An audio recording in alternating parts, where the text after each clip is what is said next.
For 2 years, CEO Alexandra barely knew William existed. He was the quiet single father who fixed machines, always leaving before anyone could thank him. Tonight, at an upscale restaurant, Alexandra saw William in a dark suit, sitting across from Andrea, a beautiful woman holding his hand. William smiled, his eyes warm in ways they never were at the office. Alexandra's breath caught. If he belonged to someone else, what had she missed? Alexandra was jealous, but she didn't even remember his name, and she didn't know. William was meeting Andrea about something that could bring down the entire company.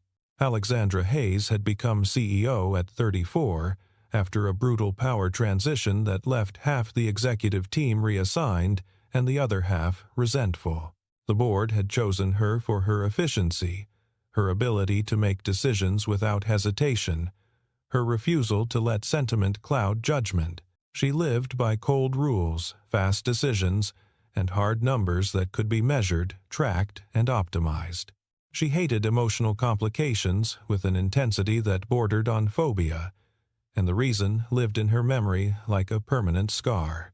She'd watched her mother fall into depression after a shattered marriage, watched a strong woman become a shell of herself over a man who'd promised forever and delivered abandonment instead. Young Alexandra had made a vow then: never be weak, never be vulnerable, never let anyone have that kind of power over you. The belief had rooted deep in her mind, growing into the foundation of everything she built. Weakness gets left behind. Employees are just positions on a chart. Love is a liability that successful people cannot afford. She ran the company the way she ran her life, with precision, distance, and an unwavering focus on results. None truly knew her.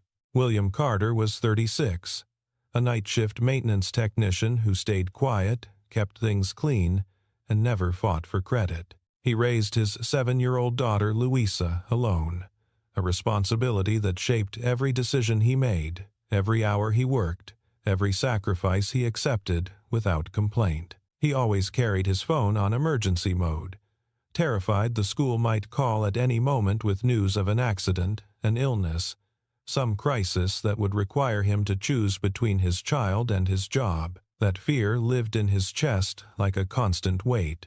William had once been exceptional at his work, the kind of engineer who saw solutions others missed, who built systems that lasted.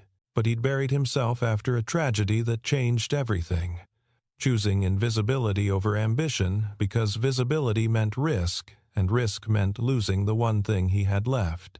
Louisa was unusually perceptive for her age, understanding things so deeply that she pretended to be fine when she wasn't. She'd learned to read her father's moods, to sense when money was tight, to know when he was tired even though he smiled.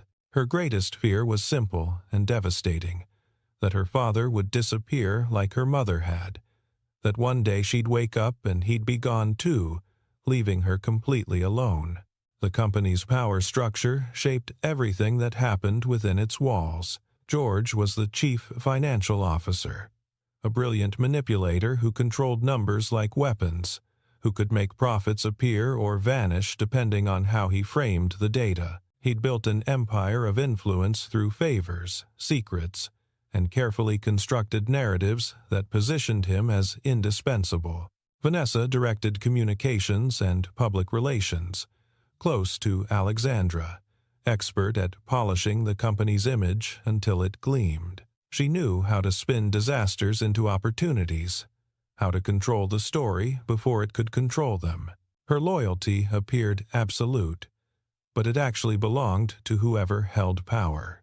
Henry served as chief operating officer, practical but still possessing a conscience that occasionally troubled him. He saw more than he said, understood more than he revealed, and carried the burden of knowing things he couldn't yet prove.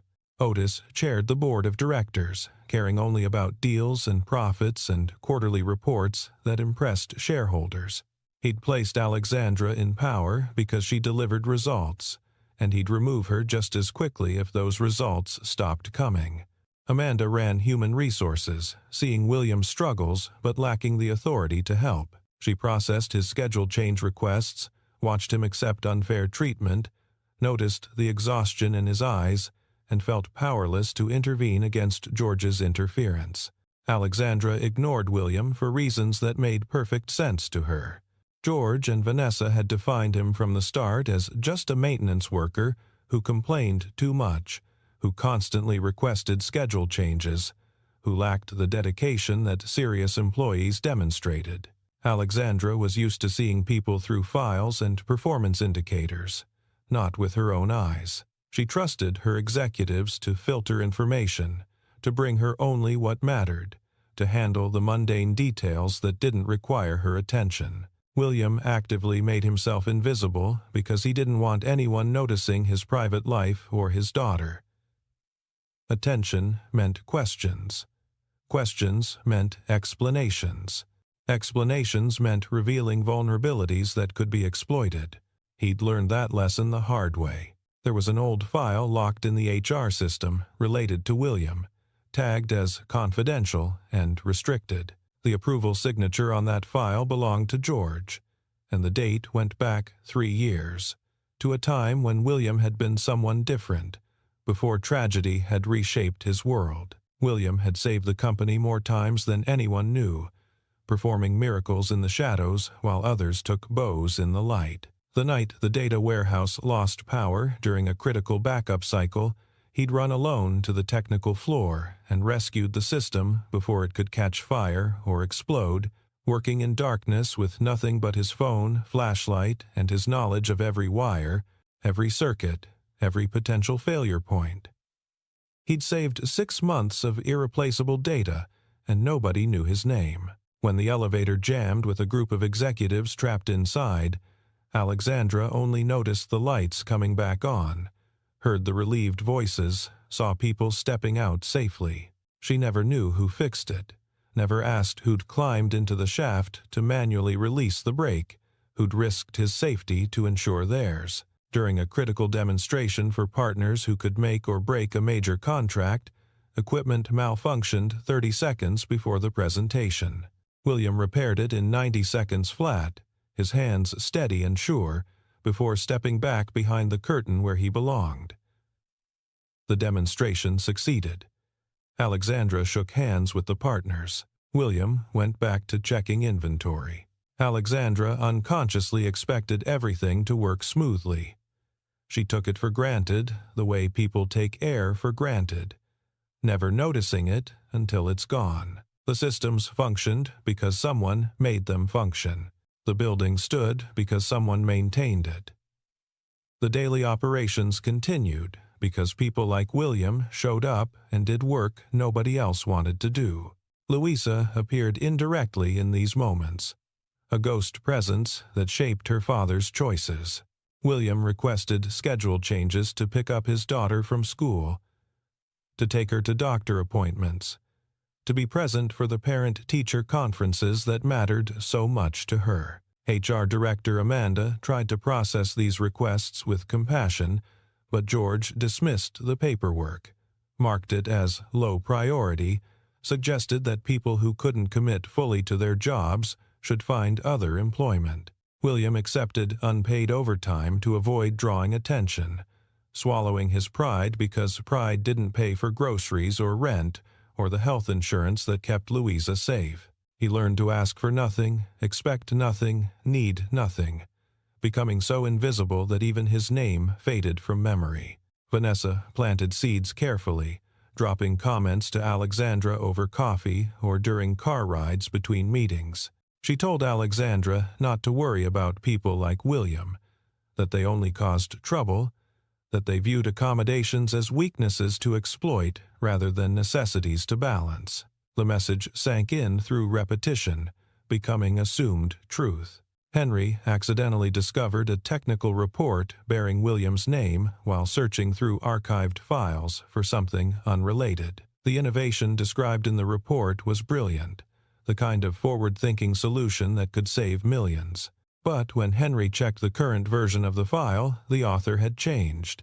The finance department was now credited with the work. The original submission date had been altered. William's contribution had been erased as thoroughly as if he'd never existed. Henry said nothing yet, but he kept a copy of that report hidden in his personal files.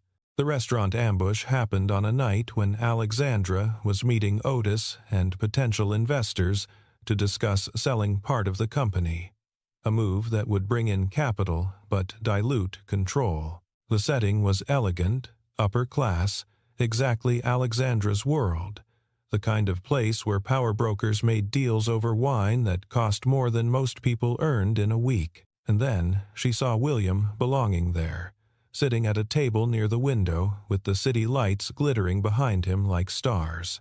The shock hit in 3 layers, each one dismantling assumptions she hadn't known she'd made. First, why is he here? It shattered her unexamined belief that maintenance workers stayed in maintenance worker spaces, that class lines were firm and uncrossable, that someone like William didn't dine at restaurants like this. Second, why is he dressed like that? William wore a dark suit, impeccably tailored, the fabric expensive and well-fitted, his posture calm and composed.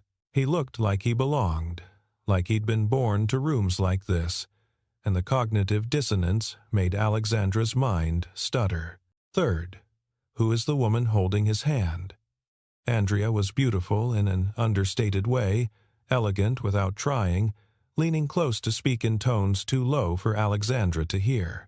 Their intimacy was obvious, comfortable, the kind that came from trust and time. Details made Alexandra feel genuine jealousy, a hot, uncomfortable emotion she wasn't accustomed to experiencing. Andrea leaned close and spoke softly, her expression serious. William listened with complete attention and nodded like a man being respected, being valued, being seen as an equal. His opinion mattered to this woman in ways it clearly didn't matter at work. William smiled, and that smile broke something in Alexandra's chest. That smile was nothing like his silence at the office, nothing like the neutral expression he wore when passing her in hallways. This smile was warm, genuine, unguarded. It transformed his face, revealed a person Alexandra had never glimpsed, suggested depths she'd never imagined. She felt like she knew nothing about him at all, and worse, like she'd never tried to know. Her water glass trembled slightly in her hand. She looked away, forcing her attention back to Otis and the investors. But her eyes returned against her will, drawn to the sight of William being treated like someone who mattered. Alexandra caught fragments of Andrea's voice during a lull in her own conversation, just enough to hear. "Tomorrow, if you sign these papers, George will have nowhere to run." The words made no sense in the context Alexandra understood. George was her CFO, her right hand in financial matters, trusted and essential. What papers? What did William have that could threaten George? From that night forward, Alexandra started paying attention to William with an intensity that felt almost obsessive. She asked Vanessa the next morning, trying to sound casual. "What's that technician's name?" "The one who works nights?" Vanessa deflected smoothly, tried to steer the conversation away toward more important matters. She suggested Alexandra shouldn't waste mental energy on lower-level employees, that there were bigger priorities, that delegation existed for a reason. But Alexandra persisted until Vanessa relented with visible reluctance. "William Carter. He's in maintenance. Why do you ask?" Alexandra didn't answer, but her mind was already moving, planning, calculating. She did something wrong but very characteristic of a CEO operating on incomplete information and unexamined jealousy. She called William up to her office and assigned him difficult work under the pretense of testing his capabilities, projects that required him to stay late, to report directly to her, to remain visible and accountable. The real reason: she wanted to keep him in her sight, pull him away from that other woman, prove to herself that he was nothing special, just another employee who'd gotten lucky with a good suit and an expensive dinner. William's response was logical, measured, and utterly deflating to her unstated hopes. He didn't flatter or show fear or seem impressed by her attention. He only asked, "Will I be allowed to keep a schedule that lets me pick up Louisa?" The question should have been reasonable, a parent asking for basic accommodation. But Alexandra felt her pride stung, her ego bruised by his apparent indifference to her interest. She assumed he was leveraging a new relationship to make demands, using his connection to this Andrea woman as leverage against company policy. She'd completely misread the situation, but she didn't know that yet. George exploited the opportunity immediately, with the instincts of a predator sensing wounded prey. He spread information through carefully selected channels, suggesting William was colluding with outsiders against the company, possibly selling proprietary information, definitely becoming a security risk that needed addressing. The rumors spread like disease through the office ecosystem, whispered in break rooms and forwarded in encrypted messages. Alexandra asked Vanessa to investigate Andrea, to find out who this woman was and what she wanted. Vanessa smiled, that practiced expression that revealed nothing. "I know how to handle this." Vanessa set a trap so clean it seemed like coincidence.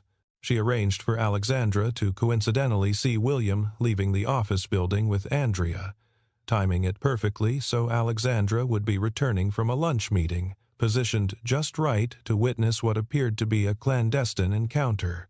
Photos were taken by security cameras Vanessa controlled. The images were leaked into internal group chats as seemingly organic insider information, with commentary suggesting concern about data breaches. Pressure built quickly. Speculation grew. The maintenance technician is exposing company secrets. The quiet one is always the one you should watch. We need to protect ourselves. Alexandra made a decision that was wrong, but completely consistent with her character, her training, her belief that control must be maintained at all costs. She called William into a conference room with Henry and Amanda present as witnesses, establishing a formal tone, creating an official record. Her voice was ice when she spoke. "Explain your relationship with Andrea." William's expression didn't change, but something flickered in his eyes. "Are you selling information?" The accusation hung in the air like poison. William felt insulted not by the words themselves, but by what they revealed about how little Alexandra thought of him, how quickly she'd assumed the worst, how thoroughly she'd judged him without evidence or trial. He didn't beg. He didn't defend. He only said, his voice quiet and steady, "I work here because my daughter needs health insurance." The statement was simple truth, not a plea, not an excuse, just the reason he endured disrespect and invisibility and unjust suspicion. Louisa needed medical coverage. That need outweighed his pride. Alexandra didn't soften her tone. If anything, his refusal to grovel irritated her further. "From now on, you follow the schedule I set. No exceptions. No special accommodations.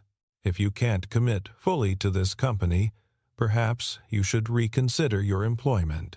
The ultimatum was clear. Submit completely or leave. William looked straight at Alexandra for a long moment, seeing her clearly, maybe for the first time. Understanding that this woman would never see him as anything but a problem to be managed or eliminated. He made his choice. "You never knew who I was," he said quietly, "but now you want to decide how I live." He pulled a single sheet of paper from his pocket, already prepared, already signed. His resignation letter.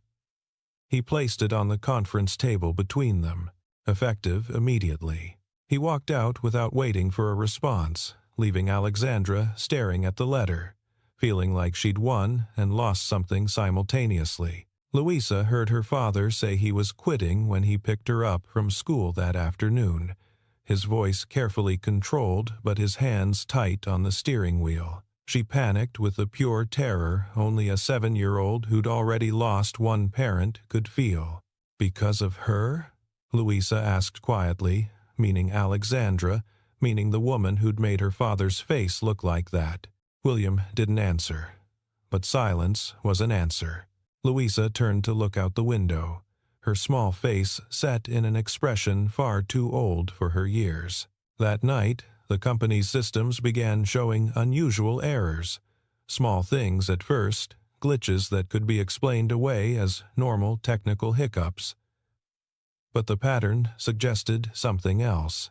It was as if someone was slowly removing the safety brake piece by piece, letting the machinery spin toward inevitable disaster. For the first time in her adult life, Alexandra followed someone like a human being rather than a CEO executing a strategy. She drove herself to William's neighborhood without security, without announcement, without any clear plan beyond a need to see, to understand, to know what she'd missed. She saw him carrying Louisa up the apartment stairs in a building that had seen better decades, its paint faded and its hallways smelling of old cooking and cheaper lives. The unit was small but clean and warm, visible through windows that faced the street.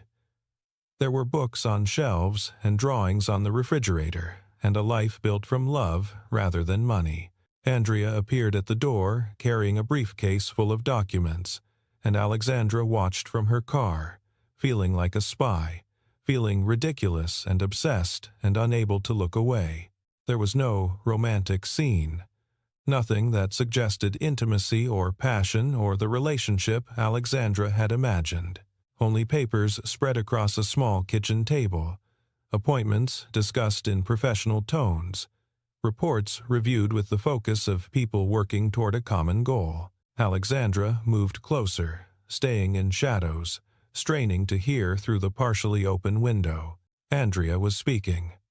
"If you withdraw your testimony, George wins. He'll bury the evidence, restructure the shell companies, and hundreds of people will lose their jobs when he asset strips the company for personal profit." William looked at Louisa, who was coloring at the table, oblivious to the adult conversation happening around her. His voice was heavy. "I've endured enough humiliation. I won't let my daughter grow up in a place full of lies." Alexandra felt the world shift beneath her feet as understanding crashed over her in waves. Andrea wasn't a lover. She was a lawyer, an internal auditor hired secretly by someone outside the current power structure to investigate financial irregularities. Her mission: investigate George for financial manipulation and intellectual property theft, for schemes that could destroy the company Alexandra had sacrificed everything to lead. William was a witness because he'd had technical work stolen from him, his innovations taken and credited to others, his contributions erased from records, while the profits they generated enriched people who'd done nothing to earn them. He kept evidence: documents, emails, timestamps, code with his signature embedded where only he would know to look. The woman Alexandra had been jealous of wasn't a romantic rival. She was the key that could topple Alexandra's own CFO, expose corruption at the highest levels, save the company from internal sabotage. And Alexandra had driven away the one person who could help. The next morning felt like walking into a disaster that had been waiting to happen. The company's warehouse and coordination systems experienced cascading failures, each one triggering the next in a horrible chain reaction. Orders went missing. Shipments were misdirected. The inventory management system showed numbers that couldn't possibly be accurate. A major contract worth millions, ready for signing that afternoon, was suddenly threatened because nobody could guarantee delivery schedules.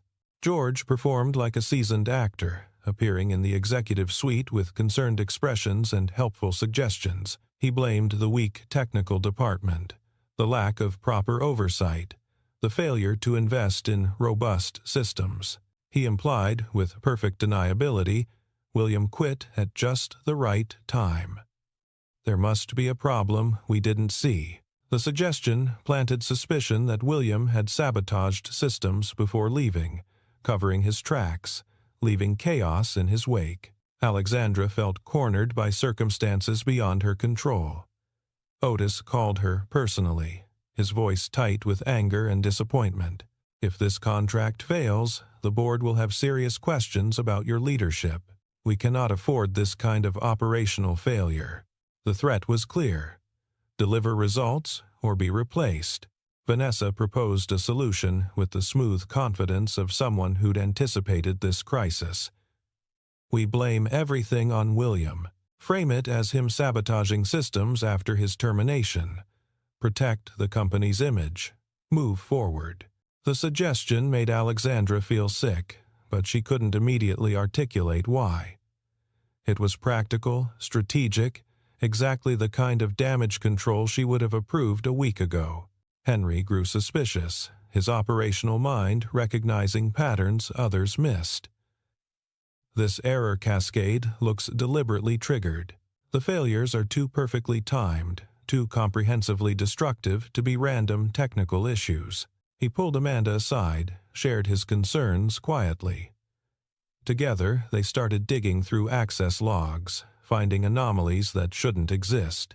Amanda discovered someone had accessed William's old locked file recently, the one marked confidential, the one that should have required multiple authorization levels. The digital signature that appeared on the access log belonged to George, time-stamped 2 hours before the systems started failing. The pieces were assembling into a picture neither of them wanted to see but couldn't ignore. Alexandra made a choice that cost her everything she'd built her identity around. She found William without bodyguards, without the CEO armor she usually wore like protective gear. She went to his apartment building alone, knocked on his door like a normal person asking for help rather than a powerful executive issuing commands. William opened the door, and his expression closed immediately when he saw her. Not anger, just exhaustion. The look of someone who'd been hurt too many times to risk hoping. "I need you to come back," Alexandra said, the words harder than any business negotiation she'd ever conducted. "Temporarily. To help fix the systems. The company is failing." William didn't soften easily. His voice was flat. "I save the company, and tomorrow you forget who I am again? How does this story end differently?" Louisa appeared behind her father, standing in the hallway, watching this woman who'd made her daddy sad. Her small face was guarded, protective. Alexandra did the hardest thing of her life, something her pride had never allowed before. She admitted fault without qualifications or excuses. "I was wrong to judge you. I was wrong about Andrea. I was wrong about everything." The words felt like glass in her throat, but she forced them out because they were true, and truth mattered more than pride. She promised something specific, concrete, not empty words meant to manipulate. "I'll restore authorship credit to your work. All of it. I'll protect you from being scapegoated for this crisis. And if George is guilty of what Andrea suspects, I'll stand beside you when we confront him, regardless of what it costs me." William studied her face, looking for deception, finding only desperation and something that might be genuine regret. He set his conditions. Andrea participates fully. No one gets silenced or sidelined. Henry and Amanda serve as witnesses to everything we discuss, and if we do this, we do it right. No half measures, no protecting people who deserve consequences. Alexandra agreed to everything without hesitation. William discovered the back door in the system that night, working through code line by line, finding the trap door that only someone who'd installed it would know existed. The modification was elegant, subtle, designed to trigger failures that looked like natural technical degradation rather than deliberate sabotage. The code signature led straight to the finance department's server access, and William recognized the style, the specific syntax choices that marked it as clearly as a fingerprint. Over the next 2 days, William and Andrea reconstructed the chain of events with methodical precision. The system failures were deliberate activations, triggered remotely using credentials that shouldn't have existed outside the IT security team. The goal became clear through financial records Andrea had subpoenaed through legal channels. Crash the company's stock price through operational disasters, creating panic that would let George and his partners acquire controlling shares at artificially low prices. It was a hostile takeover disguised as technical incompetence, and it had nearly worked. Amanda provided deleted emails, recovered from backup servers, showing George coordinating with external parties, timing the sabotage to coincide with contract deadlines, planning the acquisition down to specific dollar amounts and percentage points. Henry provided the technical report with altered authorship, along with 6 other examples he'd found during sleepless nights of searching. William's innovations, worth millions in efficiency, improvements, and cost savings, all stolen and attributed to George's department. The board meeting assembled every key player in the same room for the first time. Otis, George, Vanessa, Alexandra, Henry, Andrea, and William. The air was thick with tension and unspoken accusations. George attacked immediately, going on offense before anyone could question him, directing his contempt at the easiest target. "What is he doing here?" George gestured at William like he was something unpleasant tracked in on someone's shoe. "He's just a maintenance technician with a grudge and no credibility." William didn't rise to the bait. He answered calmly, his voice steady and clear. "That's right. I am just a maintenance technician. But that's exactly why I know which screws in this company were twisted by whom, which systems were modified, and which trails were covered." Andrea stepped forward, professional and prepared, and began presenting evidence with the precision of a prosecutor building an airtight case.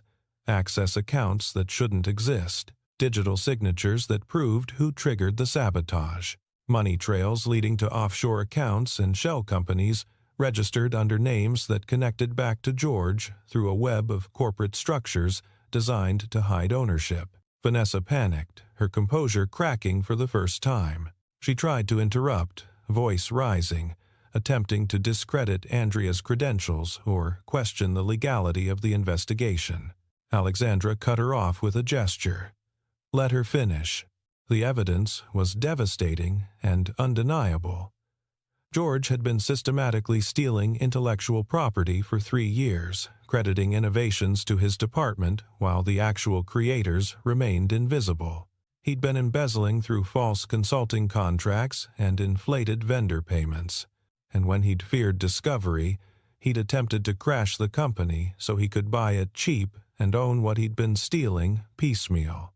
Otis's face went from red to pale to something approaching gray as the implications became clear. The liability, the lawsuits, the regulatory scrutiny, the complete destruction of the board's credibility if this became public. Alexandra stood, drawing every eye in the room. She looked at George with something close to pity. "I once failed to see William. I treated him as invisible because I trusted the wrong people to tell me what mattered. But today, I see exactly who the real saboteur is." She turned to Otis. "I'm calling for George's immediate suspension pending criminal investigation. I'm requesting a full forensic audit of all financial operations under his oversight, and I'm recommending we cooperate fully with law enforcement rather than attempting to handle this internally." George was escorted from the building within the hour, his access revoked, his office sealed, his carefully constructed empire collapsing in the span of a single afternoon. Vanessa resigned before she could be fired, recognizing that her association with George was now toxic. The contract was saved through emergency intervention and Alexandra's personal guarantee of performance. The company survived, damaged but intact. When everything finished, when the room had cleared and only Alexandra and William remained, he said something that left her standing silent. "I didn't come back for you. I came back because Louisa deserves to live in a decent world, and I couldn't teach her about integrity if I walked away when people needed help." The words weren't cruel, just honest, and they cut deeper than any insult could have. Alexandra changed for real over the following months, not just in words, but in actions that restructured how the company operated. She made recognition of contributions transparent, implementing systems where work was credited to actual creators with public acknowledgement and appropriate compensation. She established a fund supporting single parents and caregivers, managed by Amanda, providing flexible scheduling and emergency backup care. She created procedures preventing blame from flowing downward onto the powerless, requiring executives to take responsibility for failures in their departments rather than scapegoating lower-level employees. She apologized to William privately, in his small apartment with Louisa coloring at the table, not to be forgiven, but to return his dignity, to acknowledge specifically how she'd failed him and what she was doing differently. William received exactly what he needed, though it took him time to trust it was real. Not a prestigious title to show off, but stability for Louisa, respect from colleagues, fair compensation. He was offered an appropriate position as senior technical project leader, reporting directly to Henry, with schedule flexibility built into his contract rather than treated as special accommodation. Louisa became the door that opened emotions neither adult knew how to access directly. Alexandra learned how to talk with the 7-year-old, not as a CEO managing subordinates, but as an adult learning from a child's clarity. She didn't buy expensive toys to win affection. She simply sat down at their kitchen table one evening and asked, "How do you want your father to be treated?" Louisa considered the question with her characteristic seriousness. Finally, she said something simple but precious. "Don't make him disappear. Don't make him sad. Just see him." The romance developed slowly but surely, following logic rather than formula, building on foundation of respect rather than passion. Alexandra didn't confess feelings in melodramatic declarations. She simply showed up consistently, proving through action that she'd changed. She gave William a work schedule designed to always allow him to pick up Louisa, never making him choose between his child and his career. She personally signed documents confirming his ownership of technical projects, restoring years of stolen credit. She included him in strategic meetings, valuing his input, treating his expertise as essential rather than optional. William finally opened his heart one evening when they were walking Louisa home from a school event, the three of them moving slowly through streets lit by street lamps and early stars. "I used to think you didn't know I existed," he said quietly. Alexandra stopped walking, turned to face him. "I was wrong. And I don't want to be wrong again." The kiss happened naturally, without dramatic music or perfect lighting, just two people finding each other after almost missing completely. The final scene showed William, Louisa, and Alexandra eating dinner at an ordinary restaurant months later. Nothing fancy, just a neighborhood place with good food and reasonable prices. Louisa laughed at something her father said, her face bright and unguarded. William laughed with her, the sound free and genuine. Alexandra watched them both, not with CEO